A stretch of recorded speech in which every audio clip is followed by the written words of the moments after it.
নমস্কার, কেমন আছেন সবাই? আবার চলে এসেছি নতুন ভিডিওর সঙ্গে। হেলদি অ্যান্ড টেস্টি ফুডে আপনাদের অনেক অনেক স্বাগত।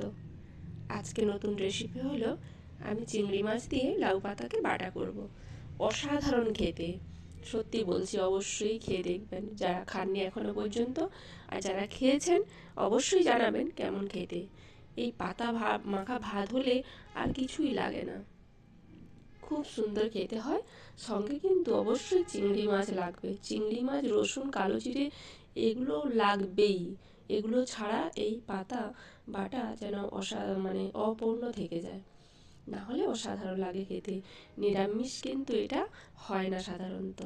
এমনি যদি কেউ বাটা করে খেতে চায় চিংড়ি মাছ ছাড়া, তাহলেও রসুন দিয়ে খেতে পারে, কিন্তু রসুন না ছাড়া এটা হবেই না। আর কালো জিরের যা অসাধারণ তার সেন্ট, এটা খুব সুন্দর লাগে। আমি কিছুটা লাউ পাতা নিয়েছিলাম, তাকে আমি বেছে নিয়েছি আর পেছনের শিরাটাকে একটু তুলে দিয়েছি। তাকে আমি ছোটো ছোটো করে কেটে নিয়েছি। আর দেখুন, অল্প চিংড়ি মাছ নিয়েছি, কালো জিরে, লঙ্কা আর দিয়েছি রসুন। চিংড়ি মাছ একটু ভাজা হতেই আমি পাতাগুলো দিয়ে নুন হলুদ দিয়ে একটু ভেজে নিয়েছি, একটু না একটু ভালোভাবেই ভেজে নিয়েছি। তারপরে এটা সিলে বেটেছি। আপনারা মিক্সিতে বাটতে পারেন, কিন্তু যদি সিলে বাটতে পারেন সেটাতে কিন্তু খুব টেস্ট হয়।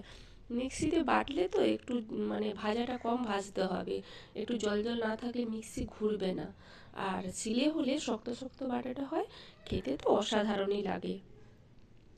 আর এটা আমার পেঁয়াজ দিয়ে খেতে ভীষণ ভালো লাগে, তাই আমি একটু পেঁয়াজ দিলাম। আপনারা এটা নাও দিতে পারেন। তারপর হালকা তেল দেবেন, তেল বেশি দেওয়ারও দরকার নেই, কিন্তু অসাধারণ খেতে। গরম ভাত আর এটা করে খেয়ে অবশ্যই জানাবেন কিন্তু কেমন খেতে হয়েছে। অসংখ্য ধন্যবাদ ভিডিওটি দেখা।